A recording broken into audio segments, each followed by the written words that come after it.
Welcome to Promo Perspectives, podcast presented by Sage, dedicated to providing promotional products, suppliers, and distributors tips, tricks, and insights to help them grow their business and learn more about the industry. I'm Gabe Gotay, Senior Marketing Coordinator here at Sage, and I'm joined today by Andy Evans, man with the self-proclaimed longest job title here at Sage, and we're going to be talking about our history. Andy, welcome to the show. Thank you. Thank you for having me. This is going to be awesome. Yeah. I thought I would let you know, by the way, I did a little research, and you, I think, are tied for third longest job title. I think our longest job title here is Senior Information Services Project Specialist. So you have a little ways to go, but... Yeah, I'm going to have to get promoted to get a longer one than that, yeah. Why don't you go ahead and tell the audience what your role is here at Sage? So I am the Senior Corporate Account Manager at Sage, and I've been at Sage for 15 years now, started in 2010. So I kind of handle our larger accounts on the distributor side. So you've known Sage longer than you've known some of your kids.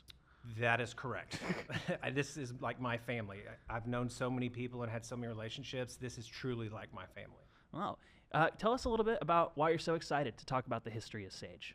You know, it's funny, like, I'd say this to my clients all the time. Like, I have the easiest job in America because when I went to college, I'm not going to tell you when, but there was this thing called Y2K. So the number one job at the time was information systems, about computers. Well, let's just say Y2K didn't happen. Nothing really came from that, right? So computer jobs were not very available at the time when I graduated. So what did I do? I became a teacher and actually taught history.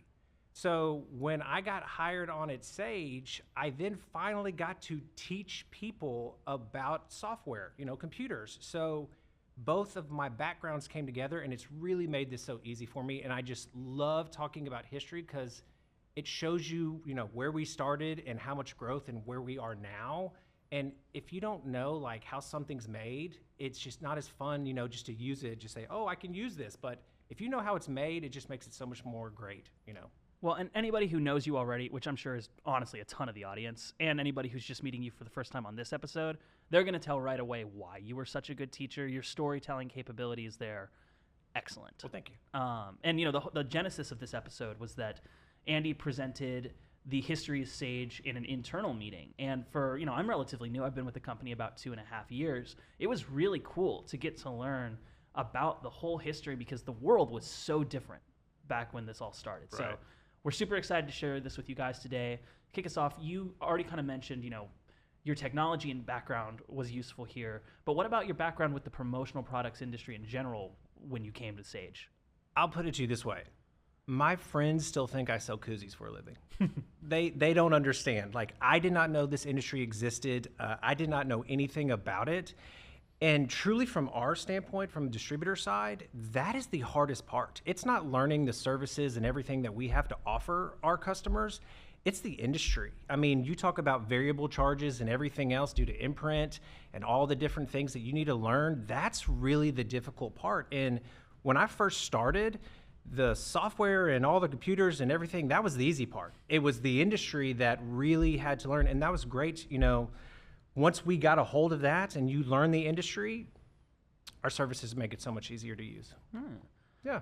Well, let's actually talk about Sage now. So take us back to the beginning. How did Sage get started? So a lot of people don't know this. Like in 1992, Sage came out with a product called Quick Credit. And I just want to read this because I want to make sure I say it exactly correct. So Quick Credit was a credit service that suppliers could dial into and get credit reporting on distributors. There was only one other competitor in the market at the time, right? But Sage was kind of a more affordable option, but it really didn't take off. But that's how it started, was actually just doing a quick credit in 1992. That was the first product they sold. And besides just that other company that was doing quick credit, did offering quick credit offer confusion with any other companies? Yes, probably because most people don't know this. There's another company called Sage. It is an accounting firm that is Sage, right? So we get calls, and we get calls all the time like, so I'm looking at your accounting programs and softwares, and we're like, hold on. Are you wanting to talk to Sage, the promotional product company, or are you wanting to talk to Sage, the accounting firm? But we always make a joke, we are the one and true only Sage, right? But there is another Sage out there, so we do still from time to time get calls about that, but most importantly, we're the really only Sage out there. Well, and nobody should feel bad for getting confused on that. Even the technology behind the internet is confused. Like I'm a pretty heavy AI user, and if I'm ever doing anything related to work with AI, I always have to specify not that other Sage. Yeah, exactly. Exactly. So how did we kind of pivot from Quick Credit? What were the next steps? Well, you got to think about it. Like we in 93 came out with Sage Online. So it's kind of hard to explain, but this industry, my first trade show, I literally was watching people walk with suitcases because it was all catalog based. You know, before there were computers, before there was internet, before there was anything, it was all catalogs. That's how you got items. Door-to-door salespeople showing catalogs, showing examples. And so once we pivoted to an online version, that's where, you know, it took off. Like that was really the true product where now all these distributors could get access to be able to see things online. But then again, it's computers, right? And you're used to the catalog world. I mean, we used to sell a data book, and a data book was like a phone book. Some people don't even know what a phone book was. When I did this presentation, some people were like, I think I remember a phone book. I think my dad sat me on a phone book once in a car seat or something, but like we would do data books and we would send out CDs and we would send out all the different things you could download on a computer, right, to get data. But think about this. Does gas prices change when you go to the gas pump every day? So if we go send you something in the mail to get access, right, on a CD or a floppy disk, how accurate is that data going to be 6 months from now? You don't know, right? So that's really where we were still doing that compared to the catalogs and everything else, but it all improved from there. So when did we move? Because you're talking about kind of the evolution of technology there, Right. and the development of the the internet, which to make you feel even older, when Sage started, I was -2 years old. There you go. There you go. But how did websites and when did websites become a trend for us?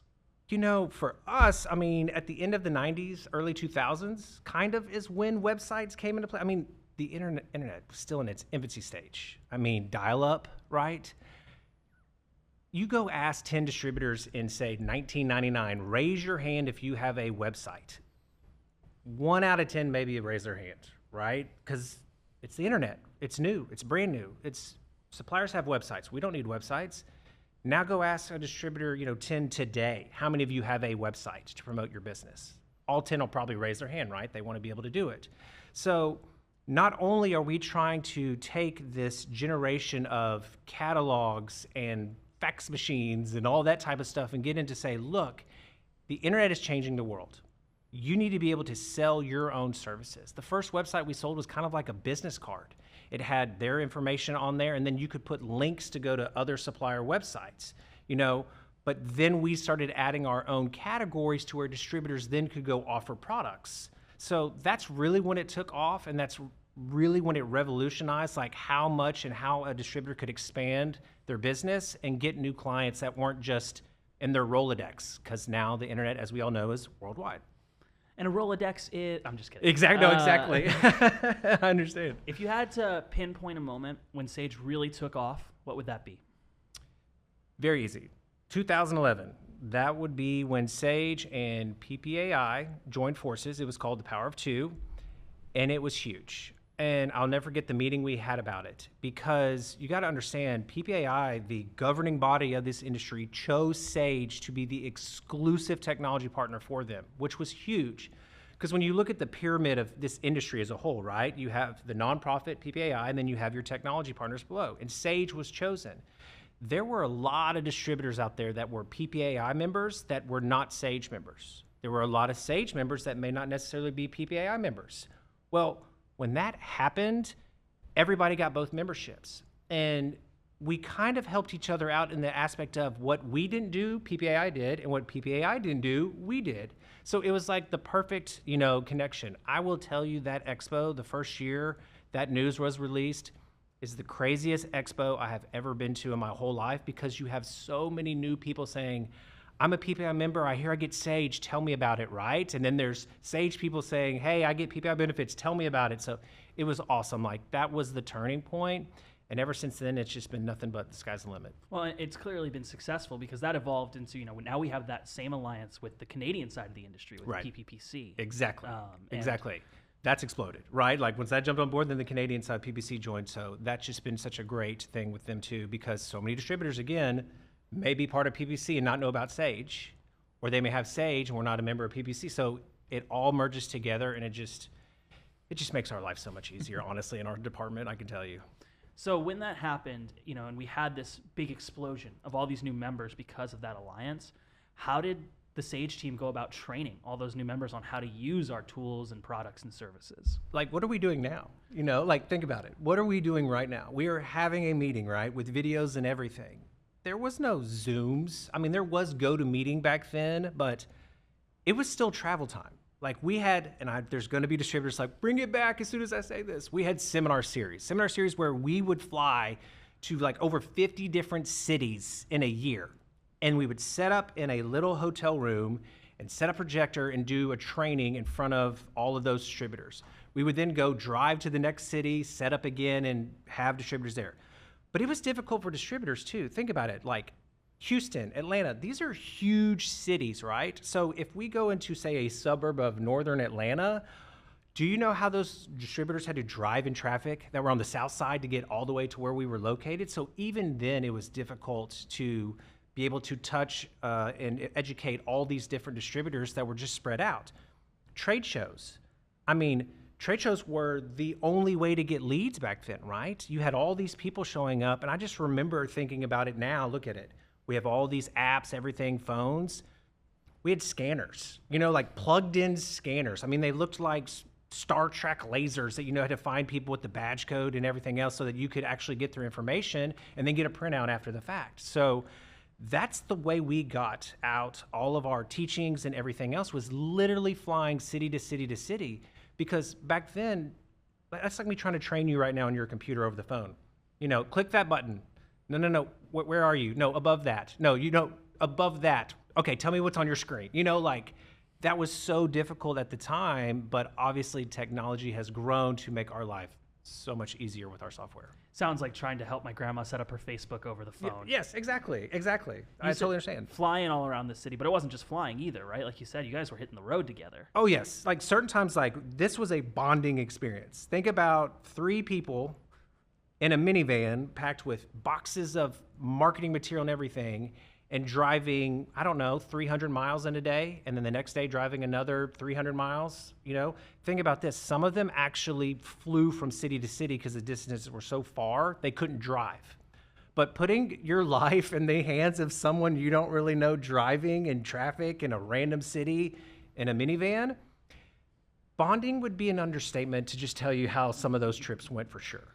Well, but something I've definitely noticed is just how close, especially the veterans here at Sage are. Like, you guys have so much history together. Right.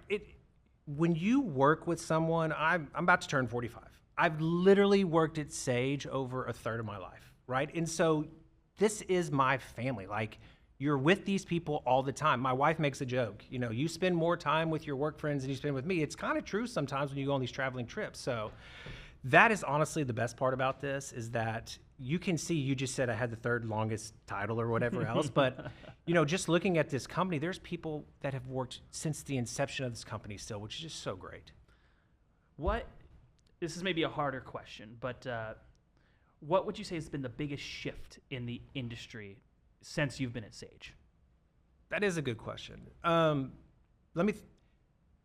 So all we've talked about is technology, right? We've talked about internet, Zoom calls like we're having now, websites, everything. And I made a comment, probably 5 or 6 years ago, and I was like, printing is dead. I was like, everybody has a phone. You go walk in the airport, everybody's got a phone. Like you just said, grandma, Facebook, everybody's got something. And the shift in that, because I've noticed that there's not as many catalogs being available anymore, even from a supplier standpoint, right? And the printing aspect of it has just dramatically come back to be a marketing feature. We have our catalog studio, but why? Because think about it. I made the comment, if you were to ask 10 distributors, how many of you have a website, raise your hand. They would all raise their hand. So you have a 1 in 10 chance automatically of your website showing up when a customer is searching for promotional products. But if they had a catalog with your name on it, I did a case study on this, then that's something tangible they can see and use. And so like printing has come back to where a lot of people do printing. The second major shift, stores. Like Everybody does stores. Do you order stuff online? Oh, yeah. Do you like ordering stuff online? Too much. Exactly. I mean, there's a joke like if I was an Amazon driver, I would never have to leave home because of all the packages already showing up at my house, right? So everybody wants a store. And that's just proof in the pudding with us. Like stores have become so apparent to where that's also kind of the key where they want to focus rather than just their whole website. Hey, let me get you this reorder portal, right? With stores. That's been the biggest shift. I didn't think printing was going to come back like this, but I've learned that's how people now differentiate themselves, marketing themselves. And then the store aspect, I knew it would grow, but not at the rate that it's growing, right? That's kind of the crazy thing. Well, and I'm sure that's responsible for a lot of the growth in the industry overall. Right. Just like, compared to the old days of having to haul around boxes of catalogs just to show your products, just to get somebody to contact you to buy something. Exactly. Everybody's so used to that model. And the printing side of things is interesting too, because it's kind of like the logos of the industry overall, which is what's the value of a promotional product, right? It's something that's in your hand that is branding and marketing. Right. Think about a trade show.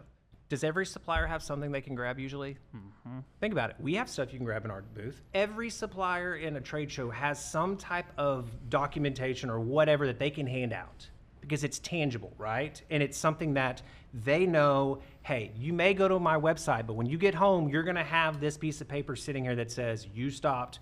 This is what we offer and everything else. It's just another marketing piece that's, again, I was wrong. I was 100% wrong. I know my wife will hold this over my head if she ever watches this video, but I was wrong, and that's what's really come back as printing. That's going to be the clip we use to market this episode. We're not going to give any other context, just I was wrong, I was so wrong. No, and it, like you said, it's going to stick around at home, and probably for, like, I'm not even, when I go to those shows, obviously, I'm with Sage, so I'm not there to even buy promotional products, but I still go home with tons of these things, and they sit on my desk. It's kind of like the same thing when you get, like, birthday or Christmas cards, where it's like, you almost feel guilty throwing them away for the longest time. 100% correct. All right, well, to take us on home, Andy, what's been your favorite thing working for Sage for the last 15 years? I think literally growing with the company and watching the birth of the internet and how it took off. Like when I did this, I wish we could do screenshots like what a website used to look like what our search engine used to look like, and then the growth of all the things that we've added since then, all the modules and everything else. Because literally technology-wise, if you think about it, what a cell phone was in 2010 compared to what it can do now in 2025, what websites look like, what e-commerce looks like. I mean, think about everything from how people had to place orders, how things had to be processed back then to now. I mean, literally from your phone, you can do anything you want, right? So being able to watch this grow, like I said, one of my favorite things about history is knowing where you started and where you end up. Truly being a part of this for 15 years, knowing where we started and where we are now and how much we've grown is honestly the best part. And it made my job easier because someone coming on now today, they get thrown all the stuff we offer. I literally spent a year learning every new thing we came out with, as we grew over the last 15 years. So I feel like I have more respect for everything and remember when we came out with stuff because I'm like, oh, I remember when this came out, this was so awesome. And then the improvements on it and just watching it grow, it's like anything. You have a child, I'm gonna give a shout out. My son's turning 10 today, right? Like, it's fun to watch them grow. So anything that you can do and watch grow, that's been the best part by far of the last 15 years. Well, and I'm sure your son's really going to appreciate the shout out. I know that that's a huge demographic for us here on the Promo Perspectives podcast. There you go. There you go. Well, Andy, thank you so much for coming on the show today. Before we wrap it up, do you have any other final thoughts or words you want to share with the audience? Sign up for Sage Conference if you haven't. Register today, please. Absolutely. All right, everybody. Well, thanks for joining us. If you're not subscribed already, please go ahead and do so. And head to the Sage blog to figure out when the next live episode is so you can join us on Zoom and interact directly. Thanks again, Andy, and everybody have a good day. Thank you.